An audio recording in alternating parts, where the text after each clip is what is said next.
Salut les geeks, vous êtes friands de rumeurs, de leaks qui ont fuité sur la toile? Eh bien écoutez, aujourd'hui on va parler d'une révolution qui va se passer chez Nvidia avec les RTX 5000 et je pense que vous allez tomber de votre siège. Sur VIP Ursideki, une plateforme 100% légale, sélectionnez le Windows qui vous convient, passez au paiement sans oublier le code CONS pour appliquer la remise exceptionnelle de 25% et récupérer votre clé Windows instantanément. Vous faites un copier-coller, vous cliquez sur Suivant et votre Windows est activé. Mais vous pouvez profiter aussi du code CONS sur Pack Office 2019. Il suffit de rajouter ce Pack Office 2019 dans votre panier, vous tapez le code CONS et profitez de la remise de 25%. Ce premier sujet peut vous intéresser. Vous n'avez pas les moyens d'acheter une 4090, voire même une 3090. Eh bien, sachez qu'une RTX 2080 Ti avec 22 Go de RAM est en vente sur eBay. Alors honnêtement, j'ai essayé de chercher sur eBay. En France, il n'y en a pas, ça se passe en Amérique. Donc je ne vous dis pas les frais de port. Mais en même temps, ça existe. En fait, c'est un revendeur qui achète que des 2080 Ti. Et puis dégage les 11 Go de puce de mémoire pour en mettre 22. Donc, c'est pas la première fois qu'on le voit. Ici, vous pouvez voir l'annonce qui est affichée à 500 $. Donc, encore une fois, en France, ça n'existe pas. Mais le petit problème qu'il peut y avoir là-dessus, c'est qu'en fait, on n'a pas vraiment de bench. Alors, rappelez-vous, en 2011, il y avait un mec qui avait fait aussi ce genre de carte et qu'au niveau des benches, c'était pas terrible. Alors là, c'est son atelier de travail. Alors en tant qu'électronicien, quand je vois un atelier de travail qui a autant le bordel, honnêtement, n'allez pas chez lui parce que normalement, un atelier d'électronicien, un labo tout au moins, ça doit être vraiment très très propre. Mais là, honnêtement, vous voyez ici, ça c'est un tube pour ranger en fait les pannes à souder. Et là, ça traîne partout, c'est juste dément. Donc, bon, il le vend, mais sachez que ça existe depuis un certain temps, puisque j'ai retrouvé une news du 11 mai 2021, dont un YouTuber avait mis une RTX 2080 Ti, il l'avait passé à 22 Go. Et c'est sur ce test qu'on avait vu qu'en fait, ça se passait mal, parce qu'en fait, les 22 Go n'apportaient pas grand-chose au niveau de termes de performance. Ça bouge du côté de chez Nvidia parce que oui, enfin, on sait que les RTX 5000 n'auront pas les connecteurs d'alimentation en 12 VHP WR. Eh bien, enfin, il fallait une révolution et Nvidia va nous le faire. Quand je dis révolution, c'est une petite révolution parce qu'en fait, il n'y a pas grand-chose qui va changer. Aujourd'hui, on sait que les RTX 5000 vont avoir des connecteurs d'alimentation en PCIe 6.0. Est-ce une révolution? En fait, pas vraiment.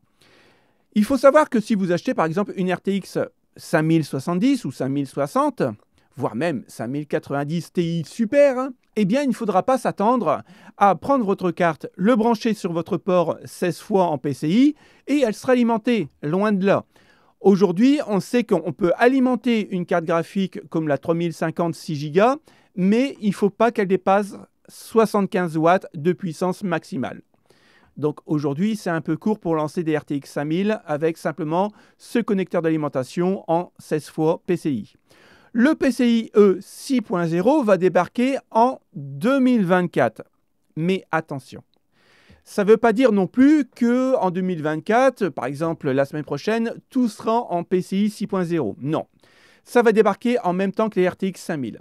C'est-à-dire qu'en fait, au dernier trimestre 2024, les PCI 6.0 vont débarquer, mais ça sera vraiment effectif, on va dire, courant 2025, tant que les RTX 5000 se déploient. Maintenant, dans cette news, et ça peut passer inaperçu, c'est que Nvidia nous dit pourquoi aujourd'hui il a mis en place un connecteur 12 VHP WR au lieu de 2.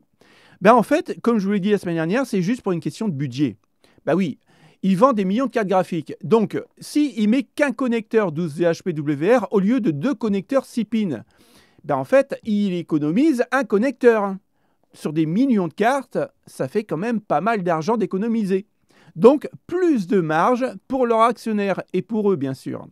Malheureusement, le 12 VHP WR, il est ce qu'il est, mais ça ne fonctionne pas. En tout cas, ça crame. Mais je voulais revenir un peu sur le 6.0 qui devrait débarquer avec la 5090 et la 5080 pour les périodes de Noël. La 5090 devrait consommer plus de 600 watts. Attention, hein, ce ne sont encore que des rumeurs. La 5080 pourrait monter jusqu'à 450 watts. Mais là où c'est grave à mon goût, si les rumeurs se confirment, c'est que le milieu de gamme, donc la 5070 et la 5060, pourrait atteindre les 300-350 watts. Là, ça commence vraiment à piquer au niveau consommation énergétique. Je vous disais tout à l'heure que Nvidia va révolutionner les connecteurs d'alimentation pour remplacer le 12 VHPWR. LOL. Eh bien, vous l'avez devant vos yeux. On a un nouveau connecteur d'alimentation qui est juste bluffant. C'est-à-dire que pour remplacer le 12 VHPWR, vous allez avoir un connecteur d'alimentation, je n'ose pas vous le dire, de 12 pins. Oui, je sais. 2 connecteurs d'alimentation 6 pins, ça fait 12 pins. Eh bien, la révolution est en marche, les amis. On a un connecteur d'alimentation de 12 pins.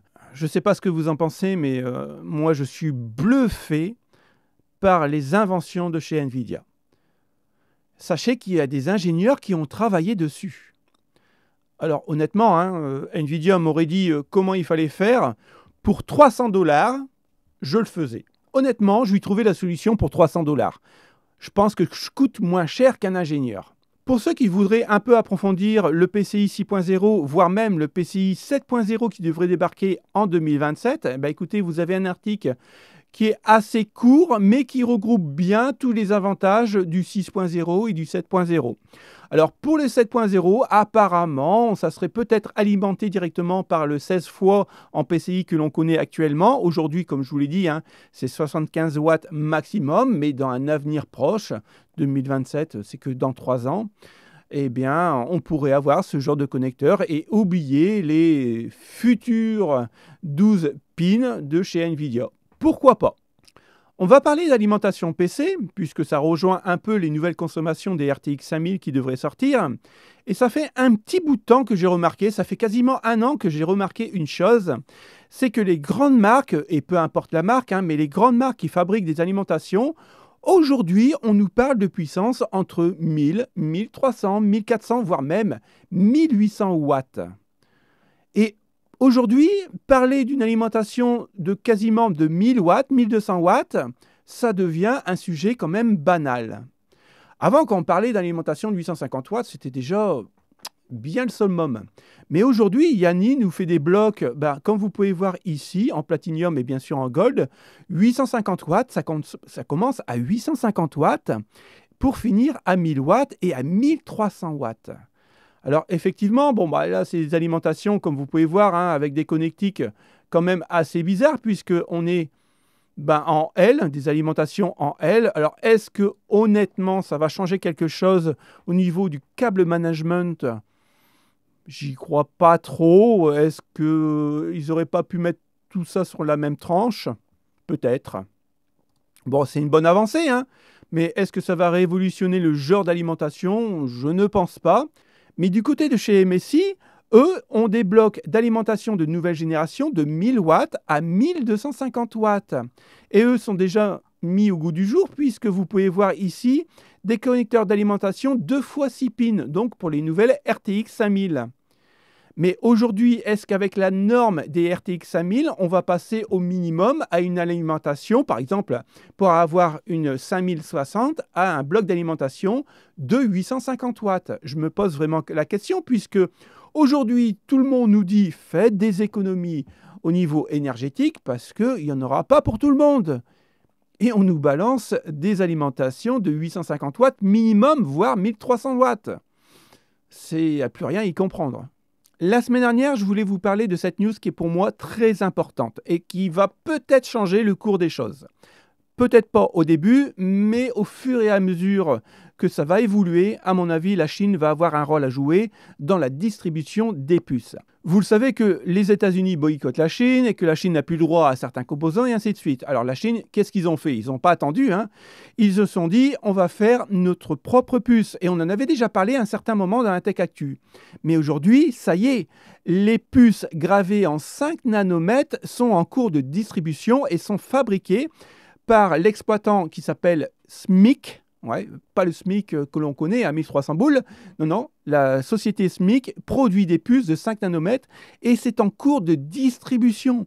Donc, c'est-à-dire qu'à un certain moment, même Nvidia pourra acheter des puces de 5 nanomètres en Chine. C'est juste énorme. La Chine évolue à un pas de géant. C'est incroyable. Et aujourd'hui, alors en fait, ils nous disent que SMIC, il va avoir vraiment du mal à s'imposer sur le marché puisque aujourd'hui, le marché est dominé par TSMC, Intel et Samsung. C'est les 3 gros constructeurs mondiaux, mais attention, la Chine arrive. Alors pour nous, gamers, ça veut dire quoi? Moi, je me dis que vu que maintenant les puces 5 nanomètres sont fabriquées en Chine, pourquoi pas avoir des cartes graphiques, des processeurs chinois qui pourraient peut-être rivaliser avec Intel, AMD, Nvidia et ainsi de suite. Donc, je pense que ça sent plutôt bon pour, on va dire, la descente de prix au niveau des cartes graphiques. Peut-être, j'en sais rien, peut-être, je l'espère. On a un leak qui a fuité concernant Intel et son i9 14900KS. Donc, on ne peut pas passer à côté du KS, bien sûr, c'est juste énorme. Donc apparemment, il serait déjà sur commande et en vente sur pc21.fr. Alors si vous l'achetez avec la boîte originale du 14900KS, ça vous coûtera 768,34 € TTC. Et si vous l'achetez sur, on va dire, plastique mais sans la boîte, ça vous coûtera 15 € de moins à 752,62 €. Pour ce prix-là, qu'est-ce que vous pouvez avoir? Eh bien en fait, pas grand-chose puisqu'on est toujours sur du 24 cœurs, tonnes de threads. Donc 8 gros cœurs et 16 petits cœurs. Maintenant, il faut savoir que le 14900K booste à 6 GHz et le KS, lui, va booster à 6,2 GHz. Donc en fait, vous allez gagner 200 MHz de plus. Pour ainsi dire, pas grand-chose. C'est juste un overclockage. Par contre, la chose qui est vraiment aberrante, c'est qu'en 13 tests, ce petit processeur pourrait monter à 410 watts. C'est juste énorme. Imaginez le système de refroidissement qu'il vous faudra pour vraiment bien refroidir ce processeur. C'est juste énorme. En gros, comme le 13900KS, comme le 12900KS, c'est un processeur qui ne sert strictement à rien à part faire de la surenchère. Je ne sais pas si vous l'aurez remarqué au fil des années, mais entre Intel et bien sûr AMD, ils ont des philosophies complètement différentes. On vient de le voir avec Intel, avec le KS, qui consomme 400 watts. Bien sûr, c'est un 13 test, ok, mais 400 watts, c'est juste énorme. Surtout en période où l'inflation augmente. AMD, lui, ça fait plusieurs générations qu'on le voit, commence à vraiment réduire les coûts énergétiques et c'est vraiment bien vu. On a vu que les 8000G étaient très bons et assez performants, on va dire, en partie graphique. Et ils ne consommaient pas trop puisque le 8700G tourne à 65 watts niveau TDP. Eh bien, sachez que AMD pousse encore le vice un petit peu plus haut puisqu'on va avoir des 8000GE avec un TDP concernant le 8700G, donc GE, à 35 watts. Alors bien sûr, on n'aura pas toute la même puissance qu'un 8700G de base. Mais les GE, les Ryzen 8000 GE, seront prévus pour les laptops. Donc tout ce qui est ordinateur portable, et pourquoi pas non plus le retrouver dans des consoles de nouvelle génération, puisque aujourd'hui, on le sait, toutes les consoles, on va dire à 90% des sorties des consoles, c'est des processeurs AMD. Donc ici, 8700 GE, vous voyez, c'est du 8 cœurs. Je pense que ça sera aussi du Zen 4. On est à 3,65 GHz au lieu de 4,2 GHz. La fréquence boost, je pense qu'on sera en dessous des 5 Go. Mais on a un TDP de 35 watts. Et pareil pour le 8600G, 35 watts. Le 8500G et le 8300G, 35 watts. Et là, je me pose la question, c'est que Quand on regarde le 8300G, c'est quand même un 4 cœurs qui booste à 35 watts. Comment ils ont pu faire pour faire booster un 8700 GE avec un 8 cœurs, donc le double du 8300 GE, à 35 watts? Est-ce qu'il n'y aurait pas peut-être une petite erreur au niveau du tableau? Je pense que dans les futures semaines qui vont arriver, on en saura plus. Mais quelque part, même si ce tableau n'est pas vraiment les valeurs exactes, je pense que c'est quand même une très bonne avancée par rapport à la concurrence, par exemple Intel avec ses 400 watts de TDP. En tout cas, je vous remercie d'avoir regardé cette vidéo jusqu'au bout. On se retrouve écoutez, jeudi et bien sûr samedi 18 h. Et puis écoutez, passez une bonne semaine. Salut les potes, ciao ciao.